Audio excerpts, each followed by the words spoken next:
Now, the Jewish people who listened to Jesus deliver that sermon originally probably only thought of this first fulfillment, and that is the hope for a king.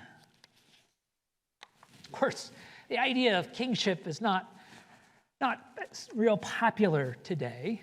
I mean, here we are as a country celebrating a quarter of a millennium since we declared our independence from a king, from the British throne. And the founding fathers, of course, established the Constitution with its checks and balances to prevent someone from exercising that kind of power.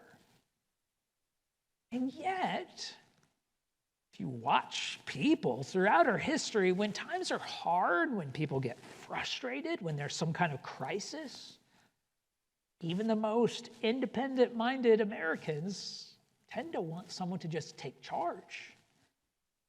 And to fix things, right? Someone to exercise greater authority. And we find the same thing in the Old Testament within Israel's history. Now, Deuteronomy 33, verse 5, speaks of the Lord as their great king. But as you track through the history in the Old Testament, you get to 1 Samuel 8, and it tells us that as the nation was facing attacks from the Philistines, that the people came to the prophet Samuel and demanded that God give them a human king like all the other nations. Now, their hope was misplaced. Samuel himself was grieved by that request. But the Lord wasn't surprised by it. In the law, he gave them, and the law, of course, was revealed a few hundred years before that, there is one brief passage that anticipates their request for a king. It's in Deuteronomy 17, verses 14 through 20. It says that the Lord, first of all, must choose the person who serves as king. It says he should not acquire a lot of wives or horses or silver or gold, but, interestingly, that he should make himself a copy of the law to read and obey all the days of his life. Now, if you remember the story, the Lord responded to their request for a king by choosing Saul. Saul didn't follow the law. He disobeyed the law. And so the Lord raised up King David instead and promised to David that his throne would be established forever. And so as you read those books, Kings and Chronicles, you find that that David and some of his descendants were relatively good kings, some of them, but they still struggled with sin.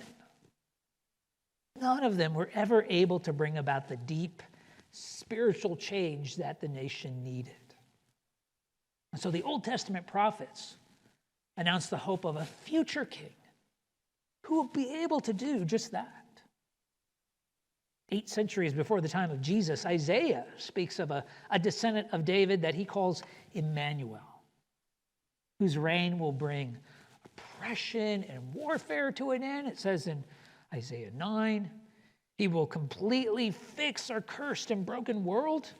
Look at these verses from Isaiah chapter 11. I'm going to read verses 3 through 9.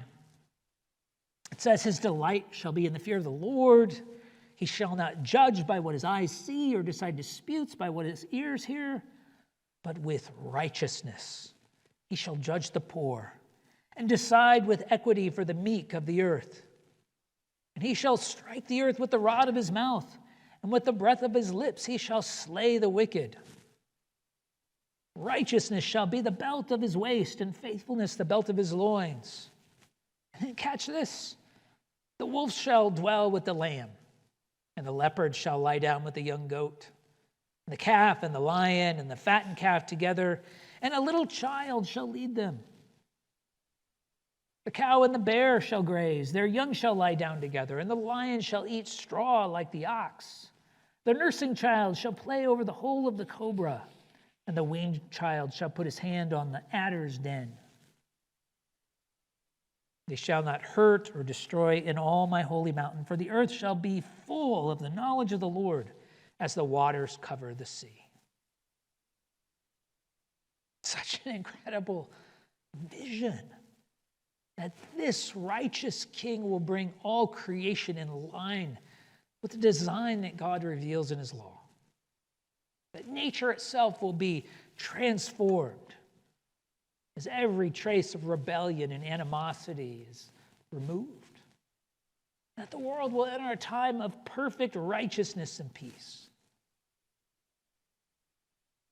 It's hard to think of anything that would be better than that. I think in a sense that's what our hearts long for. Isaiah 7:14 says that this king will be born of a virgin.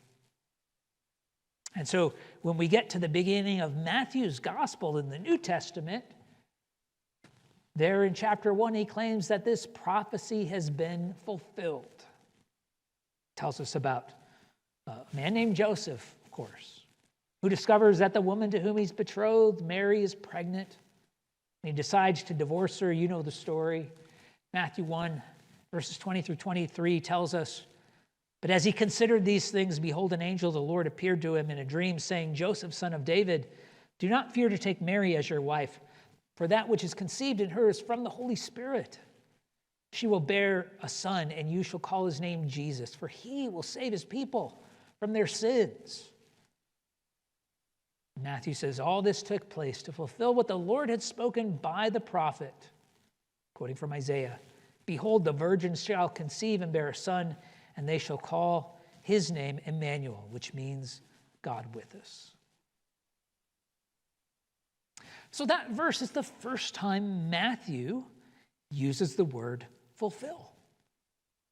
And even before you get to chapter 5, he uses it 4 more times, and each one is linked to a different Old Testament prophecy. And so as you read through that and think of that hope for a king and the prophetic hope, you get to Matthew 5:17 through 18. And let's read it again. Jesus says, "Do not think that I have come to abolish the law or the prophets. I have not come to abolish them, but to fulfill them. For truly I say to you, until heaven and earth pass away, not an iota, not a dot will pass away from the law until all is accomplished." So one aspect of that is that Jesus is this promised king. That every detail of that Old Testament hope will one day be realized. And I think at that time, the disciples of Jesus, that's what they were longing for. That's why they were following Jesus. They understood that aspect of what he would fulfill. But there's more to it that they didn't grasp yet. And it relates to the angel's message about Jesus saving people from their sins.